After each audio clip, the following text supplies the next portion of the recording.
I'm so happy that you all are able to join me in this quick video of a major tip that I have to give you all when it comes to the reading world, bookworm world. And I have a baby in the background. So let's bring baby over here because baby is not necessarily gonna let me record this video the way I would like to. Okay, so back to the reading video. Often enough, like currently right now, and I'm gonna load up a review on this video, is on this book as soon as I'm done with it.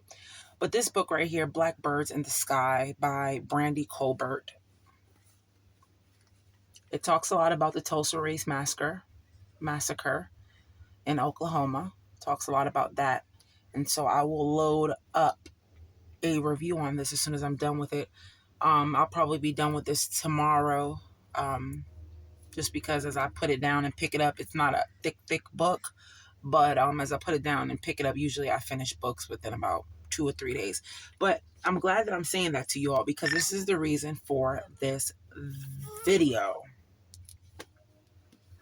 Is it better to, some of you all may wonder, is it better to read a lot of books and to grab as many books as you can and gain as much knowledge as you can in a short period of time so you can continue to add more books to your collection? Or is it better to read 1 or 2 books per week and understand everything in the books? What's wrong? Pacifier? All right. Or is it that continuing? Is it better to read and understand what you're reading and read less books and add less books to your collection? Or is it better to do a mix of both? I have the answer for that, I think.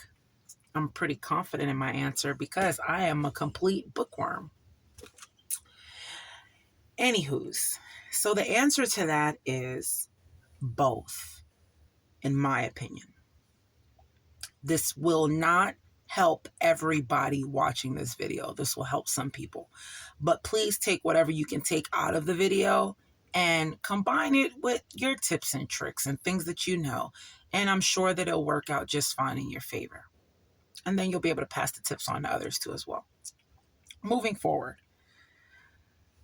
At one point, when I became a bookworm,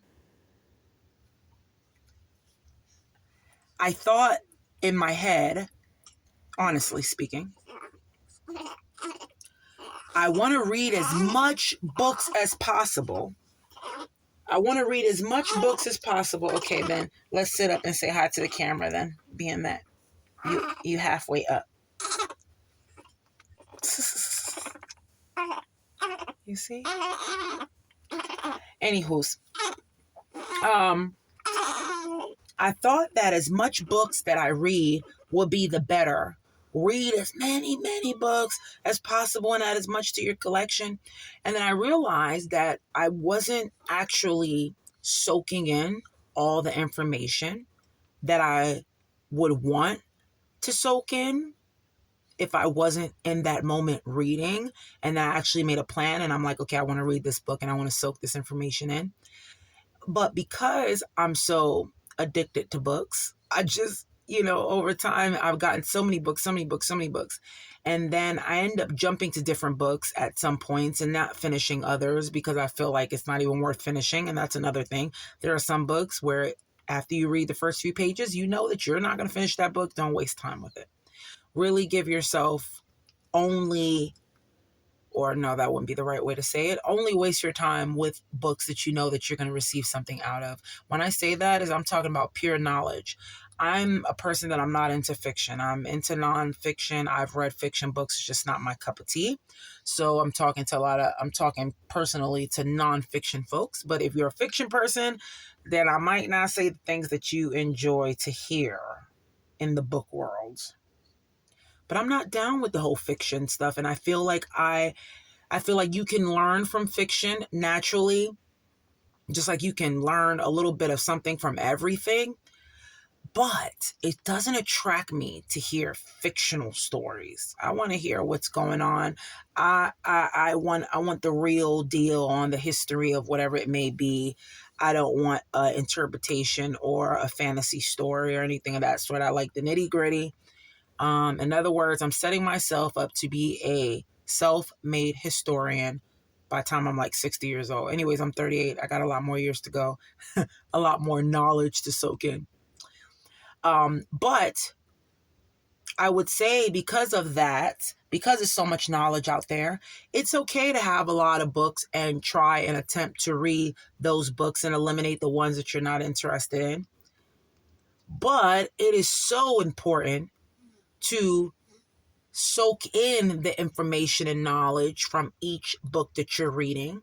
And if that means slowing down and reading only 2 books a week, which I've learned this very well, 2 to 3 books per week, you soak in more knowledge and you're able to now use that knowledge and further yourself in your life, career, your everyday home life, whatever situation you may have.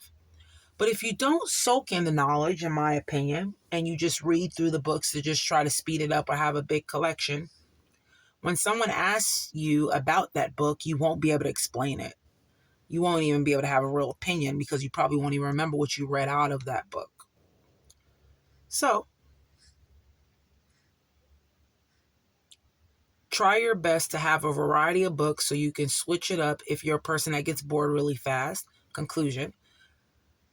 But if you're a person that doesn't get bored really fast, I would suggest not reading less than 2 books per week. Don't get to a point where you're just like, oh, I'm just going to read this book for the week. Not that you can't do that, but no fun in that, in my opinion.